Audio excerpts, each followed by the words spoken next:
In the past, it was a staple of kidnappings for the hostage to hold up a newspaper to prove that they were still alive. The problem with me is that I started reading the newspapers I was holding up, although I'm still, as you can judge by our social media overlords, in captivity.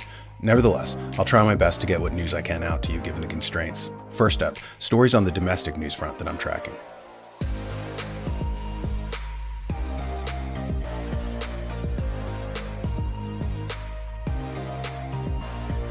First up in your briefing is the fact that Tucker Carlson just dropped a video with biologist Bret Weinstein about his trip to the Darien Gap, which is in Panama and separates North America from South America, and what he saw there when he was investigating the migrant crisis. What I think I saw, my hypothesis for what I think I saw is that there is an invasion taking place. You know, it's not a sleeper cell because it's on the move, but I started to think of them as sleepwalkers. And there's also a massive migration, and the migration is causing us to have difficulty discussing the invasion, which is a distinct phenomenon. One of the themes that keeps coming up are military-aged young men claiming that they're not refugees, but soldiers from the UN. Many are on camera brandishing debit cards that they have from the United Nations, proving their contention. If this is in fact a carefully orchestrated invasion masquerading as a migration, it might suggest that we are now in effectively World War III.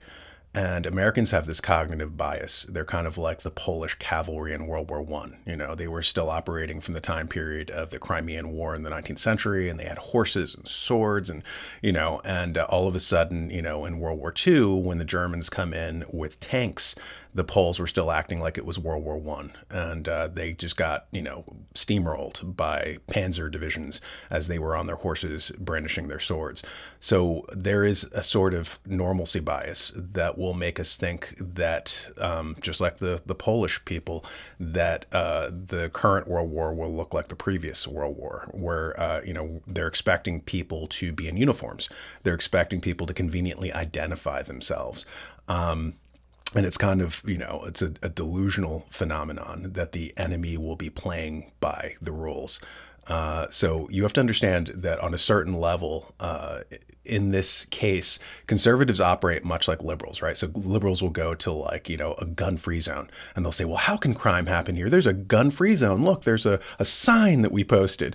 And the conservatives are like that with the Constitution.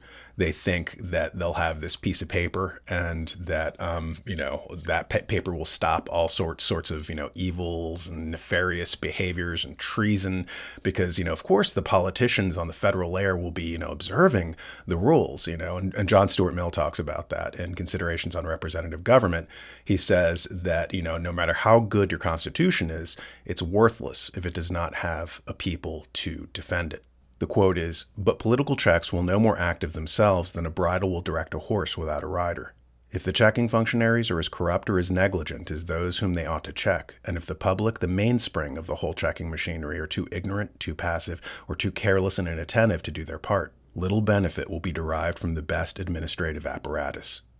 So thinking that the bad guys are going to be adhering to the Marquis of Queensberry rules of fighting, and that they're going to conveniently identify themselves by putting uniforms on and triggering an immunological response from the society is delusional. World War III will not look like World War II.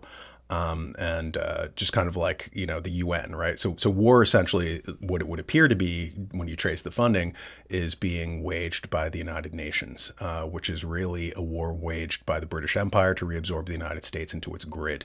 The UN is really a corporate restructuring of the British Empire after they went bankrupt subsequent to World War I. In many ways, World War I never ended, when they went bankrupt, even in the period before World War I, people like Andrew Carnegie, who advocated for the reabsorption of the United States into the British Empire for 3 decades of his life, he said, oh, we need to create a League of Peace, to do this, right? And they were talking about all sorts of ways to reabsorb what they called the settler colonies back into England. And it was Cecil Rhodes and billionaires like Carnegie, W.T. Stead, Fabian socialists like H.G. Wells. And you can all see this in the book, Dream Worlds of Race by Duncan Bell. He's a British scholar and historian. and he talks about the plans to basically stitch the United States together. And at first, after the British Empire kind of collapses in World War I, they have all these debts, all these liabilities. You know, what are they going to do? I mean, they're panicking, and then they send British delegates to basically create what Carnegie called the League of Peace, which they returned into the League of Nations, right? And it becomes like a shell company. The British Empire could get away from its liabilities by restructuring as a corporation, in a sense, right? So they have a trust company at the top, and then below that is a holding company, which we call the League of Nations, or now the United Nations, and then below that are LLCs, which we call nation states. And they in the 1870s, they were discussing global federalism. Like, how do we reabsorb first the settler colonies, the United States, Canada, Australia, New Zealand, South Africa? We create one kind of block, one power block, and then from there we take over the rest of the world, and we have global federalism. And it'll be set up like the United States with a federal layer of government, and then little nation states who really, you know, don't have autonomy. They're not sovereign anymore because they're under this, you know, this new model. And money will still be flowing to kind of, you know, the banking systems in London. And so they'll be able to rule the world with empire by another name. You know, they'll get all the benefits without any of the liabilities of empire, of having to expend all the money to build infrastructure and rail and all this kind of stuff all around the world. So it was the best of both worlds. In World War I, we were smart enough not to go into the League of Nations. We saw that it was a scheme to lose American sovereignty, and our Senate wisely blocked it, and it collapsed. And then they kind of reconfigured. They got the Council on Foreign Relations together, and they spent the next 20 years kind of, you know, the next generation was to get out the patriots and get in globalists who wanted more interdependence rather than independence. And for this global grid. And so, yeah, so where the League failed, the United Nations succeeded. And just in a digression, the United Nations, it's funny, when you watch old footage, old reels, newsreels from World War II, they would refer to the Allies, not as the Allies, but as the United Nations, right? So all during the war, the public kept hearing, oh, the United Nations is fighting, you know, Germany. The United Nations has this victory at the Battle of the Bulge. And so when they reconfigured the League of Nations and started calling it the United Nations, people thought, oh, this is the Allies, you know, after the war, you know. But really it was to get them normalized to the term United Nations and to think it was a good thing. And they say that back in the 1870s, they were talking about how do we reabsorb the United States, and they said through treaties. We'll do it through treaties. And then after the war, you get the North Atlantic Treaty Organization, NATO, and they kind of get us in that entangling alliance. Interestingly, they talk about back in, you know, the 1890s, you know, one of the biggest impediments to this being able to happen was the American antipathy to the British. Ever since, you know, we got our independence from them, the Redcoats. And they said, we're going to have to change that. We're going to have to kind of change the culture of the Americans so that they like England. And so all my life, it never occurred to me, you know, the 1960s, what that represented with the British invasion and the Beatles and all this kind of stuff, Doctor Who and Monty Python. We were being trained to like the British, to look not to our own culture, but to look overseas and to get our values and our mores from London rather than from the United States. And this was all carefully planned. And only now, as an adult looking back, do I realize like what a psyop it was. So yeah, if you can get a copy of Dream Worlds of Race by Duncan Bell, that is a very instructive kind of document that outlines what the United Nations really is. And, you know, so it is very significant that it seems like all these migrants, I'll put that in quotes, are armed with UN debit cards. It's all over on the other side of the border and on our side of the border. And we find them with the folks that we pull over and stop that have come into this country illegally. Right here. So, it's right here. This is the IOM.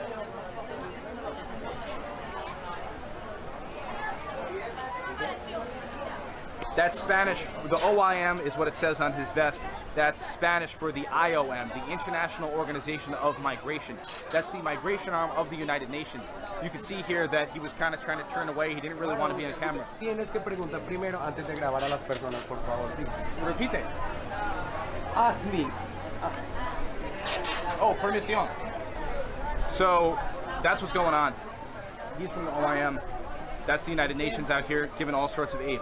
It is clear that the intent of these organizations is to direct the masses of illegal aliens to the United States. Consider this map, which shows the route from Colombia to the United States and marks 12 US border crossing points with flags. Many similar maps are distributed by other organizations. This map, distributed by the Red Cross, shows the route from Panama to the United States in painstaking detail. On the back of the map, illegal aliens are encouraged to ride on top of freight trains to reach the United States border. The next stop along the route is the city of Pasto. It was here that we discovered a secret staging point for Chinese illegal aliens headed to the United States. So right now we are in Colombia at the Cabañas Rio Mayo Hotel. And this hotel that we stumbled upon by accident is a major hub, a major transit point, meeting place for Chinese foreign nationals that are on their way to the United States.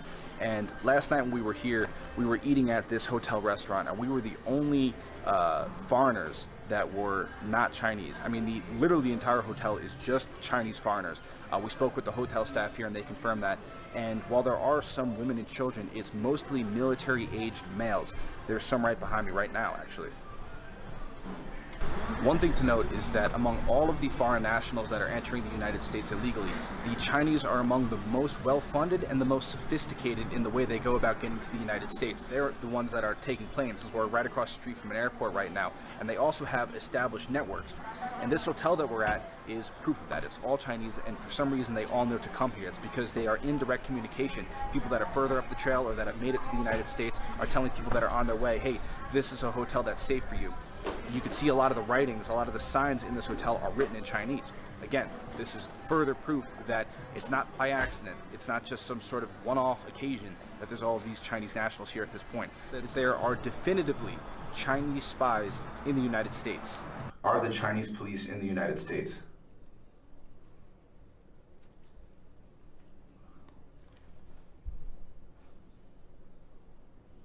Yeah.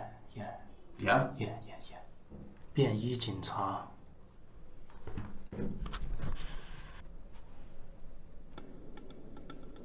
That story may have a little something to do with the next article entitled, How the U.S. Treasury Department Helps Chinese Organized Crime Transform American Homes into Drug Dens. We read, From Oklahoma to Maine, a little-known program operated by the U.S. Department of Treasury has been leveraged by foreign criminal organizations to acquire properties throughout rural America and transform them into drug manufacturing and trafficking hubs. The so-called Community Development Financial Institutions Program, originally created by Congress in 1994, may have started as a way to help low-income immigrants access financing to purchase homes. However, since 2019, thanks in part to COVID-19-era funding enhancements, the program has become a way for foreign criminal organizations to obtain taxpayer-funded benefits as they scoop up American land and American houses for elaborate international drug operations. According to a leaked Department of Homeland Security memo, there are more than 800 Chinese-owned properties throughout the U.S. where Asian transnational criminal organizations, ATCOs, are engaged in illegal drug manufacturing and trafficking. What is the true role of China in all of this? And we might go back to the 1700s when there was what they called a balance of trade issue. And the British basically were kind of offloading all of their gold and silver overseas to purchase goods, silk and coffee and all these things from China, and sailing back. And so they had a deflationary crisis back in London because they didn't have enough gold in their treasury.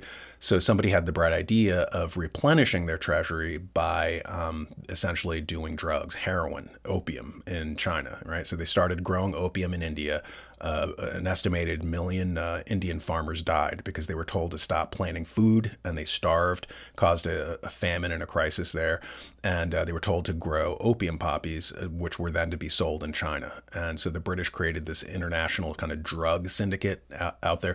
And why this is interesting is there's suggestions that it never stopped, right? So there's a British banking system called HSBC, which stands for Hong Kong Shanghai Bank. And they were implicated in laundering international drug money through China. Interestingly, the CIA as well started in Shanghai with AIG, and it was run by a guy named Cornelius van der Star, and you can look this up. He was running the OSS, and they were useful in World War II because as an insurance company, AIG knew where all the potholes were, where all the ports were, where all the rail was, and they could blow things up. They could sabotage things, because they had all this actuarial information. And but why were they in Shanghai in the first place? And the reason they were in Shanghai in the first place was because Shanghai was a famous drug running hub of the British Empire. And so is HSBC. And so it is very suggestive that you have all of these kind of organizations and criminal syndicates out of Shanghai doing all these, fentanyl, operations and human trafficking operations in the United States. And they seem to be given a helping hand by the Federal Reserve, which is just like the UN, out of London. And so we're seeing essentially the continuation of economic behaviors that have been in place since the 1700s, which brings us into international news.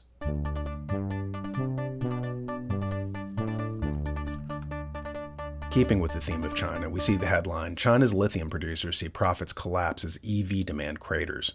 Chinese lithium giants Ganfeng and Tianqi warned investors on Tuesday that their profits are plunging by up to 80% as the demand for electric vehicle batteries weakened, producing a glut of lithium that drove prices down. Ganfeng posted a note to the Hong Kong Stock Exchange that said that net profits declined by up to 80% in 2023 because the cyclical nature of the lithium industry and the growth rate of demand slowing down caused a significant decrease in the price of lithium salt products. Ganfeng shares fell by 5% in trading after the announcement. Rival lithium supplier Tianqi suffered a 6% decline after making a similar announcement of profits, slipping by up to 73% in 2023. But even though their stock went down, Volvo's stock immediately jumped 20% when it was announced that they, an early adopter of electric cars, cut off funding for their EV affiliate. Volvo Cars said it won't provide further funding to Polestar, the electric car maker it created with Volvo's Chinese owner, Geely, the latest EV retrenchment by the global auto industry. The auto industry's pivot to electric vehicles has been rocked by setbacks this year, just as a flood of new battery-powered models is hitting showrooms. Earlier this week, French automaker Renault said that it has decided to cancel the initial public offering of its electric car unit, Ampere. Ford, meanwhile, has slashed production of its electric F-150 Lightning, a pickup truck that has generated major buzz since its launch. Rental car firm Hertz has said that it was dumping about one-third of its EV rental car fleet, replacing the cars with gas-engine vehicles. We now shift from the Green Movement's planetary threats to accounts from the Old Testament of global cataclysm in our News of the Weird segment.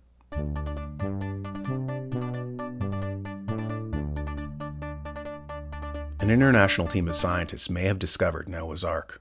In what some are calling a discovery of biblical proportions, an international team of scientists may have found evidence pointing to the location of the legendary Noah's Ark. Nestled in the eastern mountains of Turkey, recent findings shed light on the existence of humans at this site during the period between 5500 and 3000 BC. According to a recent report in the Turkish newspaper Hürriyet, rock and soil samples from the site showed the presence of clay-like materials, marine materials, and seafood. This suggests the area might have been underwater at some point, fueling the theory that this could be the resting place of Noah's Ark. Located less than 2 miles from the Iran-Turkey border in the Doğu district of Agri lies the Durupinar Formation. Here we can see a 1961 aerial view compared to a 2019 aerial view of the formation as landslides have damaged the structure over the years. From the obituary of the antediluvian world, we segue to the obituary of a single person in the modern time period.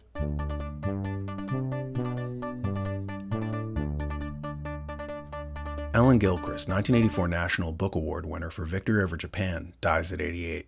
Ellen Gilchrist, a National Book Award winner whose short stories and novels drew on the complexities of people and places in the American South, has died. She was 88. An obituary from her family said Gilchrist died Tuesday in Ocean Springs, Mississippi, where she had lived in her final years. Gilchrist published more than 24 books, including novels and volumes of poetry, short stories, and essays. Victory Over Japan, a collection of short stories set in Mississippi and Arkansas, was awarded the National Book Award for Fiction in 1984. Gilchrist said during an interview at the Mississippi Book Festival in 2022 that when she started writing in the mid-1970s, reviewers would ridicule authors for drawing on their own life experiences. And with that, I'd like to thank you for stopping by the show, or as I like to call it, that suspicious gap in my resume. See you next time. Consider subscribing to my new podcast, Classic Paranormal. It's a clearinghouse for lost real-life accounts of true ghost stories. It's found on Apple Podcasts. Go there now if you're interested in enigmatic tales, chilling true accounts, chronicles from cases of the past that time has forgotten, but that the modern person who likes relaxing by a campfire swapping ghost stories might appreciate. As I said, the new podcast I'm launching is available on Apple Podcasts and Spotify, and there's a link in the description below on this video.